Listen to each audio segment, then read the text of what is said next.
when you I feel like your feature on My Beautiful Dark Twisted Fantasy is one of the greatest features ever. It was so good that you shot your own music video to it, to Devil in a New Dress. You get that? Do you get that beat? Are you in the studio with Ye? And like just the idea to have you come in, it kind of reminded me how you came in at the end of. You have this fucking thing where you come in at the end of records and just set it off. Like what was the Maybach music that T.I. was on? Where you come in at the end? The one with Erykah Badu. Yeah, everybody know. I believe that may be 3. 3, yes. The way you came in at the end, oh my God. But anyway, Devil in a New Dress, one of the greatest guest verses of all time. Can you kind of walk us through that and just like, did you know there was going to be like a bit of a pause before you finished the record off? I did. Kanye played me the record. We was in a recording studio in Hawaii. Yeah. I did. A lot of different rooms. Jay had a lot of different things going on in different rooms, you know what I'm saying? You gotta imagine a nigga in the kitchen cooking, you know what I'm saying? It's cooking up dope, you know what I'm saying? Yeah. All the pots on, you know what I'm saying? And when he played it for me, I understood the magic right then. You know what I'm saying? Were you like, because I feel like when you're in those situations, because everybody's working, like you said, you got to be kind of like he was saying, permanently inspired. You got to be like peak inspiration. Yeah, you can't be. Everybody's around cooking on this. You can't one be of the greatest albums ever. You can't be a weak nigga. You can't be afraid. These niggas turned all the way up and they want it right now. Right. This ain't no, go back to the hotel and all that shit. Nah. Now we need it now. You can't FaceTime the niggas who be writing your raps, nigga. These niggas want it right now. Right now. And I'm one of them type of niggas. Let's do it. It's too easy. I'm one of them. So he gave it to me. I understood the vibe. Shout out to that nigga Bink, the humble monster. I understood the vibe right there. Mike Dean was there. But Bink, he created the record, the beat. So once I heard it, it was one of those situations. I felt it right there. You had said in a verse, you had ciphers with Yeezy before his mouth was wired. Yeah. Could you give me, what was your first interaction with Kanye before we knew Kanye, I guess, if it was all the way back then, you know? Yeah, it was just a nigga hustling, grinding. That nigga beat somebody been 2 stacks at the time. Right. Yeah. At this time, we was in the studio in Miami.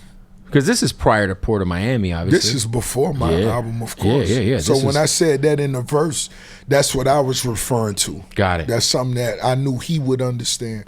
You know what I'm saying? We was talking about doing a lot more work, and he got in his accident after that. Crazy. So I'm like, damn, send my niggas prayers, boom, boom, boom, boom. I wonder, you have one of the most iconic callback records in the club. I mean, you got a few of them, obviously. I mean, BMF is probably, top 10 hip-hop club record of all time. But Arena record. I mean, insane. Shout to Styles P, too, who we got to give love to. Believe that.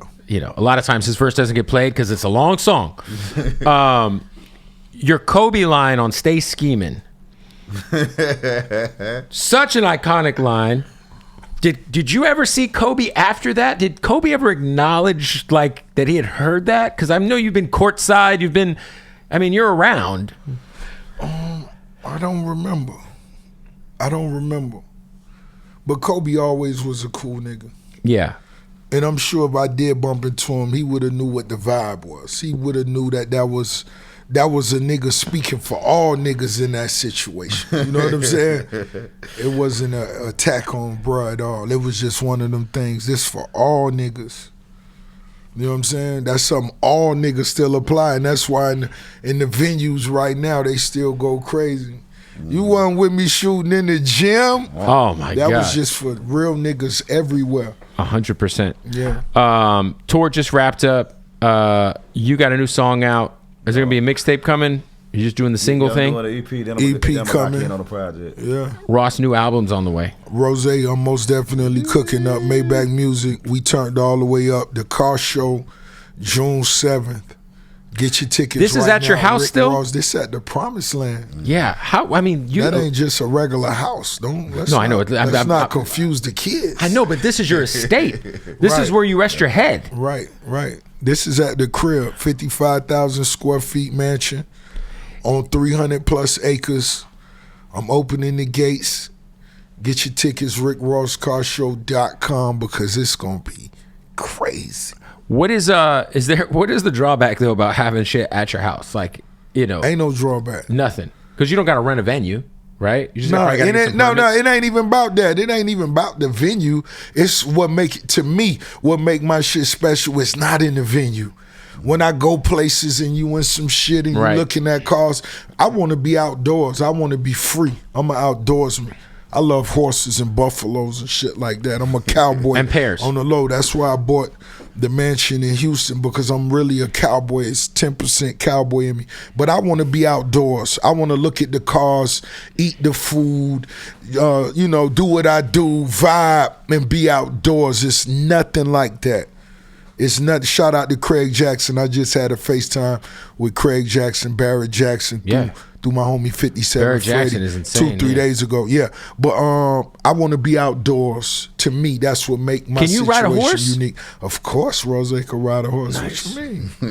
I did it once. It was nervous. Nah, man, you got to take your bitch on a horse out back. You know what I'm talking about? Yeah. You got to take a. Well, listen, we got to wrap this up. Ross, I appreciate you pulling up. Nino, we're gonna have you do a freestyle. Is that cool? We got time for that? No freestyle. Oh, they asked me about it yesterday. Ross, you gotta go. You can stay. Is that what we're doing? No, we got. I don't know what's happening. Everyone's gotta go. Rose, Nino, Hold on, appreciate you. I got a question. Yeah, How much this shit grossing every year? Tell me. I'll tell you off camera. Come on, man. It's a 7-figure This business.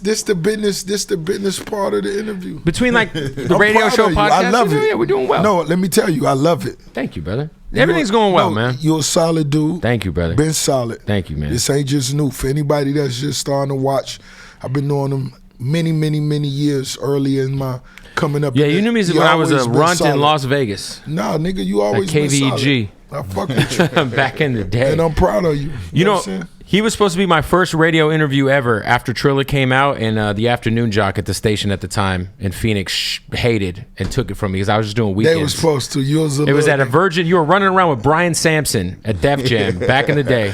He said, "Nay, boy." And yeah, but look, Ross, man, you're one of the greatest of all time. Nino, you're talented as fuck. St. Pete's in the building. Big Bootleg Kev Pod, man. You already know we in here. Come on. Boom.